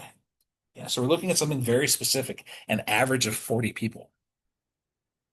Okay, there's something called the finite population correction factor that comes into play in some of these instances here, and there's a couple of problems in the assignment that work with this as well here. And this deals with with instances in which you're sampling not, like everybody in Colorado or everybody in the United States, but everybody who takes a class from the math department at Ames. That's a slightly smaller population. And sometimes we can take advantage of that towards making it so our standard error is a little bit smaller. The fact that we're sampling a good portion of the population here. So in a study of the life expectancy of 500 people in a certain geographic region, and there's only 500 people in this geographic region, the mean death age was 72 years. The standard deviation was 5.3 years. Now we're sampling 50 of these 500 people. So what percentage is that? How much of the 500 people are we sampling? 10%. We're taking a big bite out of the population here. We're taking a lot of the M&Ms out of the bag. 10%. Okay. Find the probability that the mean life expectancy of this sample of 50 will be less than 70 years. Okay. The report guy. When one is sampling without replacement, in other words, I can't sample somebody and then sample the same person again, and the size of the sample is greater than 5% of the actual population, then we can use this finite population correction factor. And it's just an extra little thingamajig that you attach onto your standard error calculation here. So you said 10%? Is that bigger than 5%? Can I use the finite population correction factor? Yes. So take a look at this first part right in here. Does this part look familiar? Okay, so all of that is the same except we have this extra little thing here. That's the new little thing here. So you when you're calculating your standard error, you've got this part, but you have to multiply it by this square root right in here. And little n is your sample size of 50. What do you suppose big N is?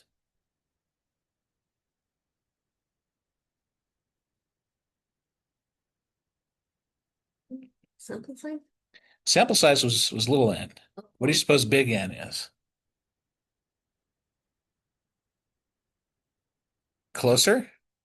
500. That's the population size. That's our 500 right in here. So if you know little n and big N, you can plug something into that formula. And you use this when you're sampling more than 5% of the population.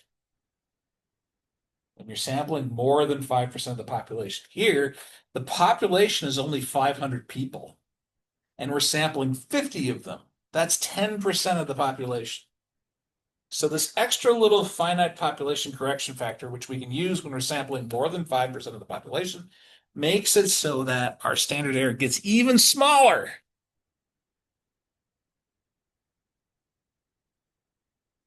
So this part here is the same as before, but I have this extra little square root here. And so that's my value for the standard error here. Everything else is the same. You just had this extra little dance move in here.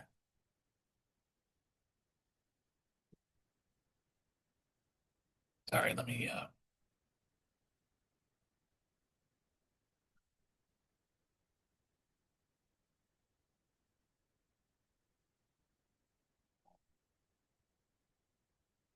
so there's my Z value.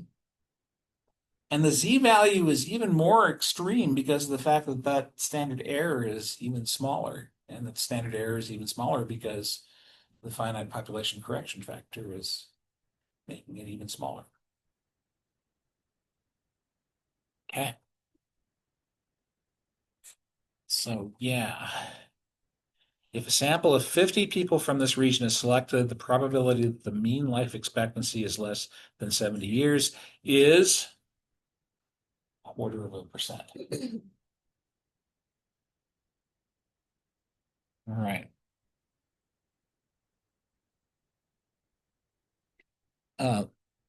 Let's try this one as well here. A study of 800 homeowners in a certain area showed that the average value of the homes was $82,000 and the standard deviation was $5,000. If 50 homes are for sale, find the probability that the mean of the values of these homes is greater than that.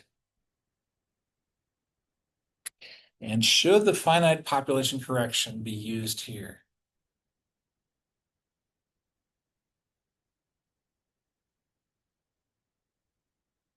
What's the size of the population? What's capital N? 800, good. So capital N is 800. And what's the size of the number of homes we're focused on right now? We're not focused on all 800. What are we focused on? 50 home. Yes, 50? 50? Yeah. So the sample size, little n, is 50. So based on what you know here, should we use the finite population correction?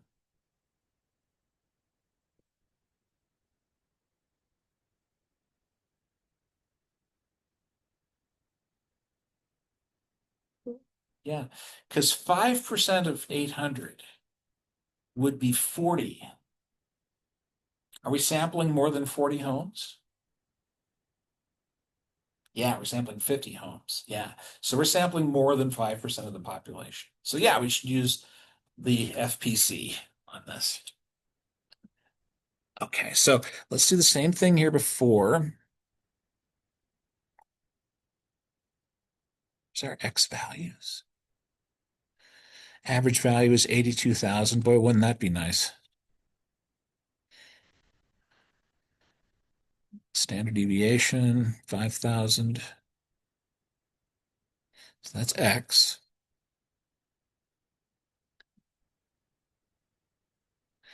Here's X bar. So the average is still going to be, the average of the averages is still going to be 82,000. But the standard error is going to be a little different. And it's going to have two parts to it now, won't it? Two parts to it. It's going to have sigma over the square root of n, and then it's going to have this great big square root of capital N minus little n over capital N minus 1. Okay, so sigma is 5,000 over the square root of, what is it, 50? And then that's multiplied by this square root, which is 800 minus 50 over 800 minus 1.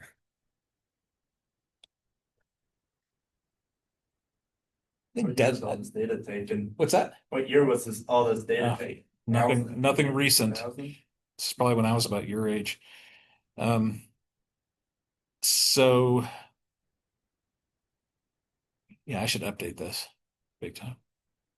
So 80,000 is 820,000. Yeah, that's about a fifth of what the average home in Greeley. What's that? They're definitely people. Yeah, yeah. I love never being able to afford housing. Yeah, yeah. That's probably the biggest complaint that your generation has right now is that housing prices are out of control. There's actually a bunch of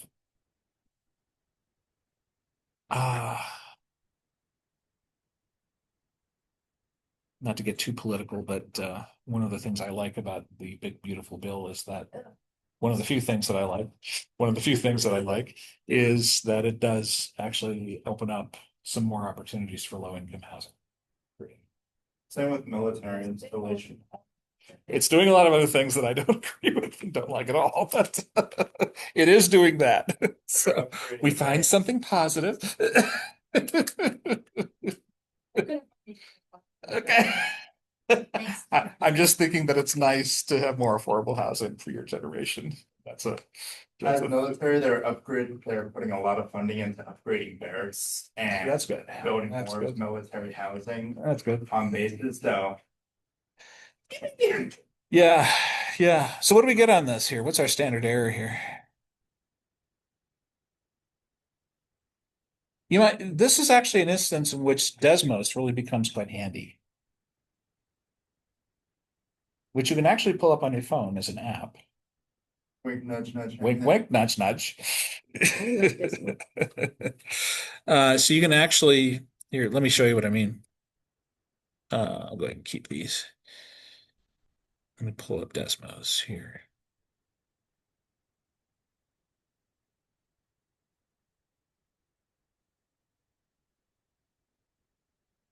See, if you're doing it using Desmos,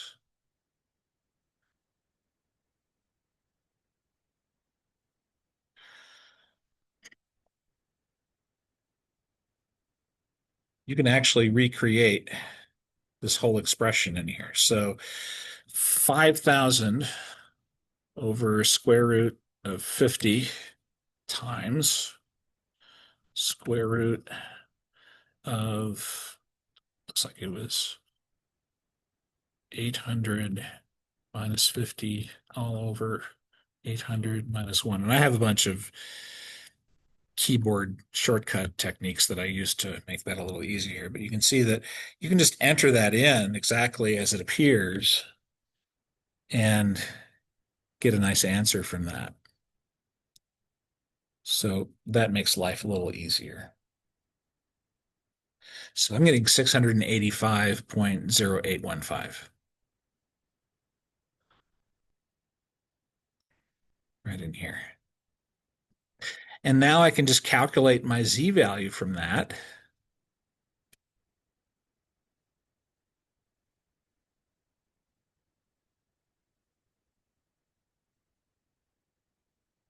Which is 2.1895.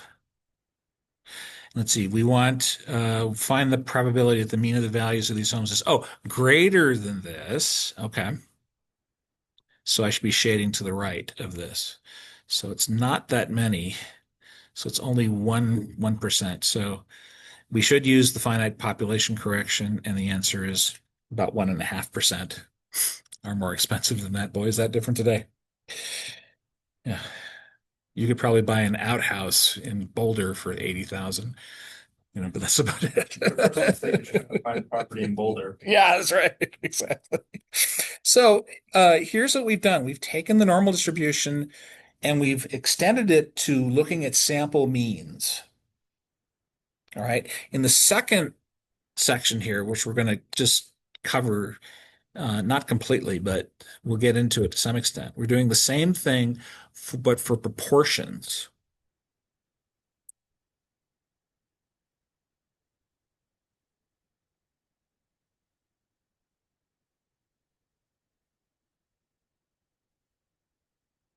So here is the same idea here. The big thing is our terminology is going to be a little different with this here.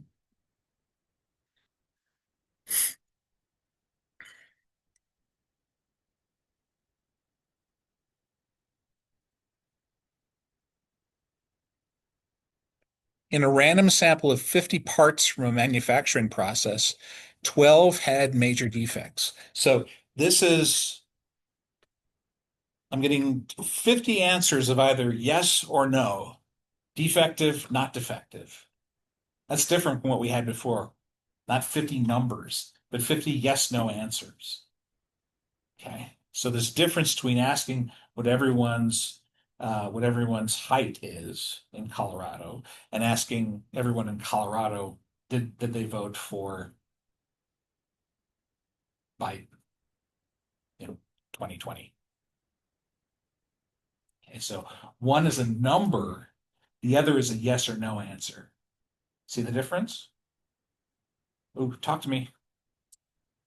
This is. Well, yeah, when we get the yes or no answers, we can add up all the yeses, divide it by the number of people that we sampled, and get a percentage. So let's say we've talked to 100,000 people in Colorado, and 53,000 of them voted for Biden in 2020. can I divide that by 100,000 and get a proportion or a percentage? Yeah, in fact, it'd be 53%, wouldn't it? Yeah. So that's what P is.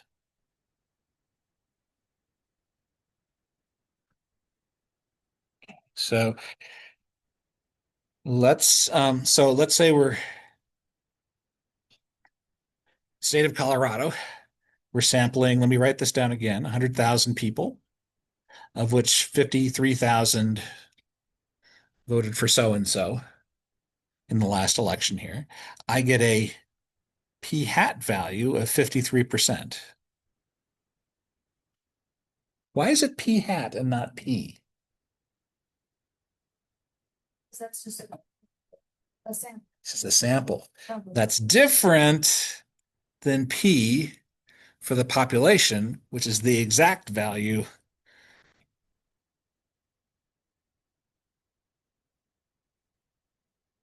For the state of Colorado, which we don't know and can't know if we're just talking to 100,000 people. Okay. But yeah, how do I find P hat? I took the number of yeses and divided it by the sample size to get a value here. In a random sample of 50 parts from a manufacturing process, 12 had major defects. So what proportion is that? It's 12 out of 50, or 24% of them had defects. Ouch. Right. So we know how to calculate P hat, but then what does that say about P? Well, we hope that it's close. Would we be more confident that it's close to P if we sampled 1,000 parts? Would we be more confident that it's close to the population value if we sampled 1,000 of them? Yeah, Yeah. because it's. So the same kind of thing is happening here, isn't it? Yes? Okay. Okay, so in a random sample of 50 parts from a manufacturing process, 12 had major defects. You can actually simulate this with your binomial distribution on your spreadsheet. Okay, n is equal to 5 and p equal to some unknown value. Let's say that in reality, half of them are defective. Half of all of them are defective. So the chances of pulling one out that's defective is 50%, isn't it? If half of all of them in the population are defective. Yes? Yes? Okay, so this is the distribution of probable things that would happen. And is it possible to only pull out 12 that are defective? It's possible, but unlikely, right? See anybody. Yeah, right. It's there, but it's very, very small. Well, And so you can see here that yeah, for 24%, that's a probability of very, very small. So I'm guessing, based upon what we had here as our sample, since it's unlikely for this to happen when the actual value of P is 0.5, that the actual value of P is probably somewhat closer to the 0.24. This is a little high, isn't it? Okay. Here's a bunch of math that we don't really need to go over here and do this and do that sort of thing. It's not really, no. Okay. All right. The important thing is right here.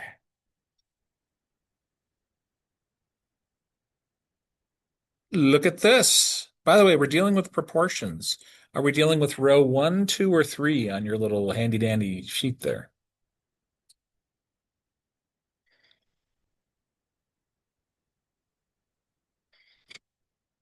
Looking at you, Sally.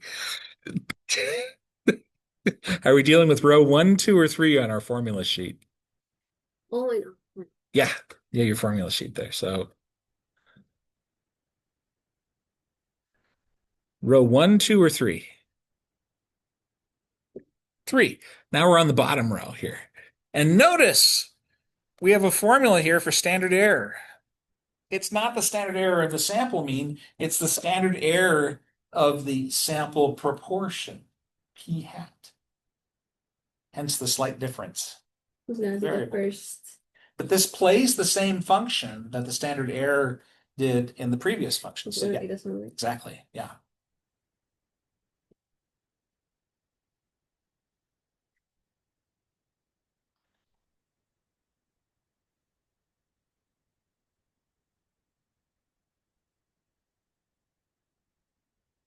And if you want to, you can explore the mathematics around this whole thing here, but that's not really necessary. Okay. And again, even though we were actually dealing with the binomial distribution here, if the sample size is large, then that distribution looks very, very normal, as it turns out. This is something that kind of shows this here. Where does it look? Where do those binomial distributions look the most normal? Because right now I'm showing you 3 different sample sizes here. This is 25. Look up here. Look up here. Look up here. This is 25. This is 50. This is 100. And down here, the probability is 0.1, 0.5, and 0.9. Where do those distributions look the most normal? Noah, what do you think?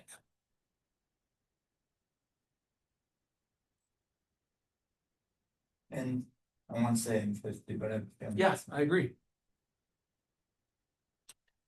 You mean probability is 50, like the center column? I was looking on the left side saying n equals Oh. 50. Okay. So the second row. The second row, how about the third row?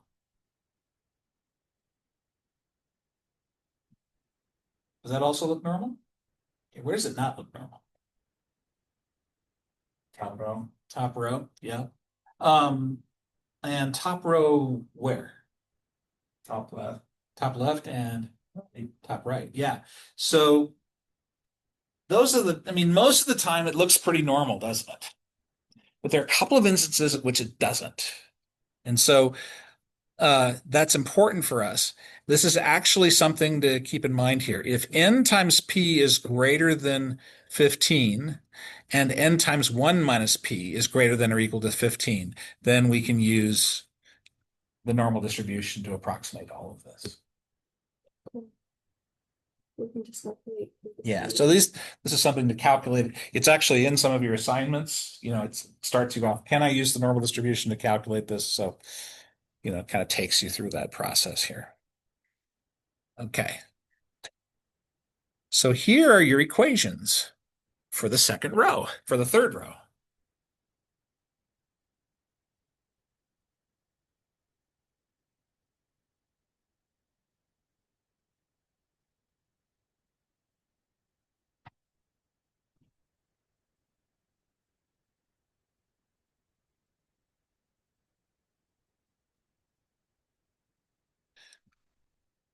So yeah, the mean of all the samples should still be the population proportion here. So this is the mean of all the sample proportions. Should be the same thing as the population. So sometimes I'll store this equation here written like this. You can write it that way too.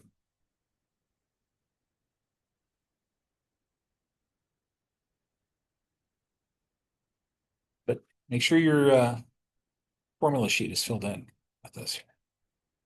So, because yeah, you've got your standard error here, and then you have your z value.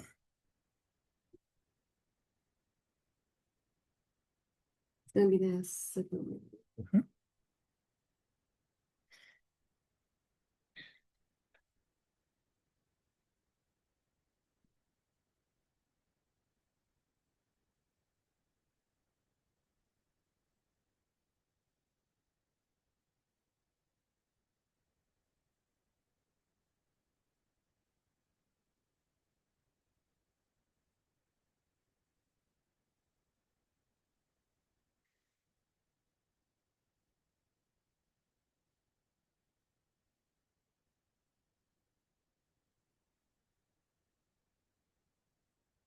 Alrighty then. Okay. So yeah, you got a nice little summary on that sheet there. So, um, and with that in mind, in your second row, where you're calculating a z-value, and it looks like this, can I solve this equation for x bar and get an equation? For this one? Yeah, this should have gone in your middle box there. Yeah. If you recall above that, we had this, and then to the right, we solved that for x and got mu plus sigma z, I think it was, right? In the same way,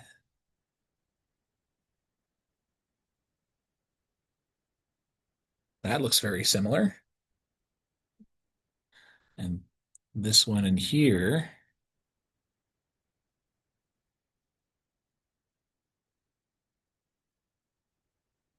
we want to calculate p hat. That's equal to p plus standard error times z. Okay, so that's the last column. Last two columns. Formula sheet there.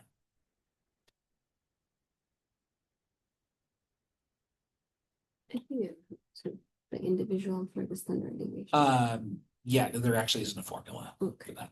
Yeah.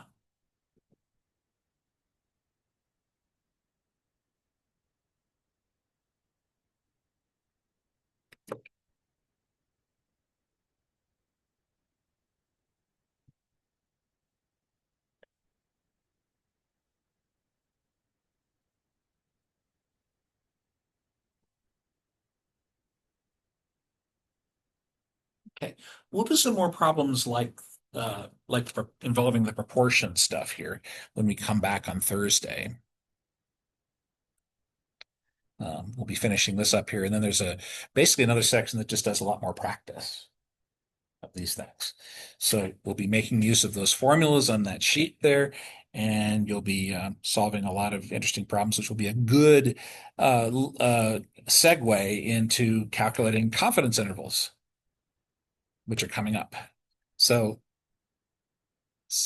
we've kind of been working you hard here, and so thought I'd throw a little bit of a beacon of hope here in your direction. How many of you uh, have seen stuff like this?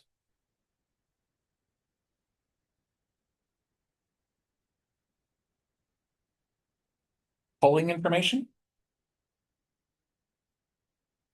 Zoom all of you have. You will now be able to look at this with more intelligent eyes.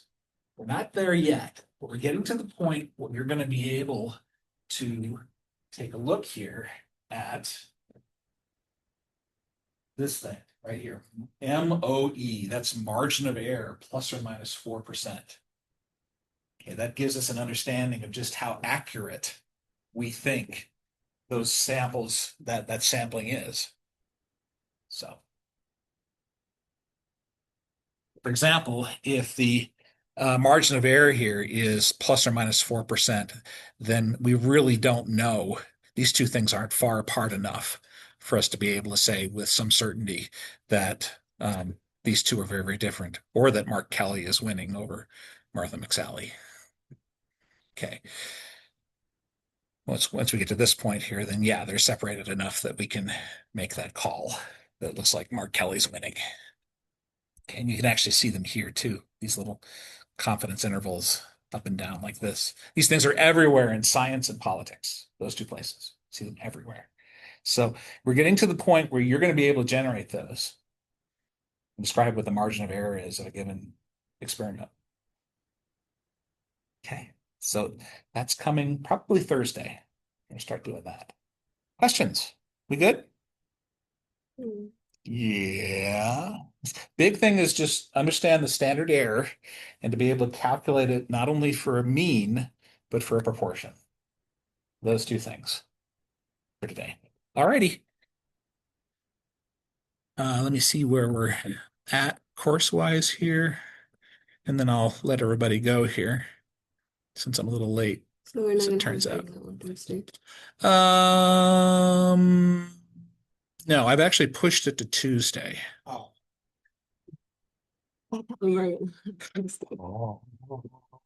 Yeah. Okay. So I've actually pushed it to Tuesday here, and that's appropriate since, there's some stuff we're not yet covering on this. So, alrighty. So yeah, and actually what I've done, if you'll notice here, I've filled in everything else, all the other assignments, from here until the end of the summer. So there's no longer any more surprises. You're looking at me? I am. That's right. That's right. I was like, I get to make Sierra smile today. This will be good. So, all right. All right. Good. Have a great day, everybody. I'll see you Thursday. Yeah, question on the homework. Okay. So